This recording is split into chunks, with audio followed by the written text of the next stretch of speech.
అయితే తుంగ దీన్ని చాలా సమస్యాత్మక కలుపుగా మనము అభివర్ణించవచ్చండి. ఇది కేవలం వరిలో కాకుండా గడ్డ పంటల్లో కూడా చూసుకున్నట్టయితే మనకు తుంగ అనేది విపరీతంగా వస్తుంది. ఇది చాలా వరకు ఇది అంటే ప్రాబ్లమాటిక్ వీడ్ అనమాట. ఇదేంటంటే చాలా ఎక్కువ పోటీ పడుతుంది.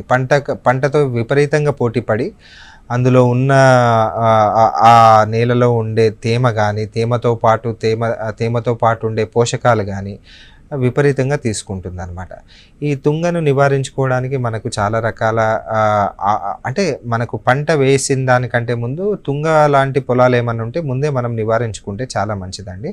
ఎందుకంటే వీటిలో ఉండే పిండి పదార్థాలు అది నీళ్ళలో గడ్డల రూపంలో అంటే రైజోమ్స్ అంటారు, వాటి రూపంలో అది దాపెట్టుకుంటుంది అనమాట.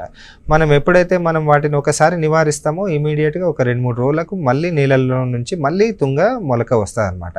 ఈ విధంగా ఒక 5-6 సార్లు వచ్చినప్పుడు మనం తీయగలిగినప్పుడే వాటి పిండి పదార్థాలు నిల్వ ఉంచుకున్న పిండి పదార్థాలని తీసేసినట్టు అవుతాం.